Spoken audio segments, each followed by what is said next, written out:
Um, for those of you, I think everybody here, for the most part, primarily has a Christian-based faith, or you've been around like a church building. You know what that is. You've seen a Bible. Most of us have, yeah. Well, a lot of you are teens, young adults. We got a few older people in the crowd. These lights are really intense, Mary. This is nuts. I can't see anybody, so there's no stage fright at all. I think, the problem that I see with a lot of churches today, especially in a lot of youth ministries, is there's this lack of teaching when it comes to the fact that daily, every single one of you are engaged in a battle that you might not even know about. So often we focus on these feel-good messages, and we want to make everybody feel great and smile and big group hugs, Jesus is Barney in the sky, and we're all just going to love, and everything's going to be great. And there's this misconception that right now, as we're here, from the moment you woke up, from the moment you were born, you're in the middle of a frightening, terrifying, life-threatening war. And we don't spend enough time talking about this. And so many of you, so many of us, we're failing and we're losing this battle, sometimes out of pure laziness, a lot of times it's just out of sheer ignorance. Because we have no idea what's in front of us. Now, I'm not in your guys' community. I know a few of you. Some of you might know me. I don't know what your particular youth ministry or church or community group or whatever you want to call it is struggling with. I don't know how you're... Did my mic just go out? Or did somebody turn me down because I'm too loud? I'm going to have to eat the mic. I don't know where you guys are failing collectively, as a group, individually. I don't really know what particular sins that you're struggling with. It's kind of weird because you're not like a church body or a particular ministry. It's kind of this haphazard group of people coming together. So I struggle tonight saying, how do I bring this message to you? What do I address? How do I focus this directly on you all tonight? So I think I'm just going to deliver it the way I would want it delivered to myself. And that's very bluntly, very unapologetically, very straightforward, but also with the most love and compassion someone can muster up when they're telling you that you're dying. I was in the service for 12 years, active duty, Marine Corps and Army. I fought overseas in Iraq, in Baghdad, Kuwait. I was out over in South Korea. I was there in D.C. during 9/11. I've seen a lot of war. I've had a lot of friends die. Prior to that, I spent the majority of my life growing up as a semi-pro kickboxer. So my life to this point has really been all about combat and being engaged in battle. But nothing has ever prepared me for the battle that I've faced since I've given my life over to Jesus Christ.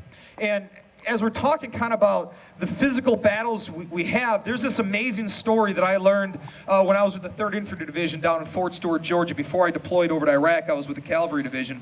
And there was this really awesome story that they taught us and they read to us one night that just inspired all of us. Like, it got us fired up to go over and just, like, tear stuff up, okay? And I want to share this with you, all right? There was a war, you might have heard of it, World War II, the sequel. Don't call it the sequel to a veteran. It's kind of offensive, I guess. But during World War, the sequel, there was this cat named Sergeant Audie Murphy. I don't know if anybody here has heard of that. I think we got a slide of him, Mary. Doesn't he look intimidating, people? No. Look at that. Like, what a tough dude. Like, I just watched The Expendables 3, And we're going to talk about Ronda Rousey later. She's amazing. But, like, this doesn't look like that bad of a dude, does it? Like, he looks like the kid that got shook down for lunch money. I want to tell you a story about this guy. This is Sergeant Audie Murphy. He's 5 feet 5 inches tall. He's full grown. That's a man. It's like a 12-year-old body. 5 feet 5 inches tall, weighing in an astounding 150 pounds. But this little man, this young man, he earned every single major combat award the United States had to offer, period. He fought in Sicily, he fought in Rome, he fought in France, all through World War II. He got an award very high called the Distinguished Service Medal or Cross in Normandy. A German called down from the hilltop. So Audie was coming up with his guys. There's this German cat up on the top of the hill. He said, hey, I'm surrendering. One of Audie's buddies took the bait. He stood up and he goes, okay, hey, let's go get him. The guy took him out with a sniper bullet to the head.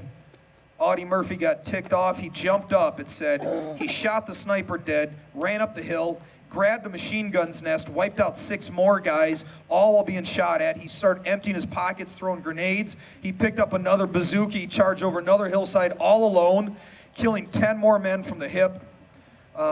It's impressive. I mean, look at this guy, right? So they asked him, how did it feel to get this award? He said, I got the Distinguished Service Cross, and all my friends got was dead. Quite the poet, right? I want to share one more story about this guy because I want you to really grasp what he went through. For all of my video game junkies, Medal of Honor, you heard of it, right? Yeah. All right. So there's an actual award called that. It's not just a clever name. It's called the Medal of Honor, highest award you can get in the military. He got this. And I want to read this to you, what happened. And this is amazing. Just if you can visualize this, guys, this is incredible. So there was this command that came out to Audie, this guy behind me, all right? Keep picturing this little dude. Him and himself, all of his men, they were ordered to retreat. The Germans were coming in on this little town. Now, Audie only had 19 men left out of 128 that he started with. That's all he was down to, right?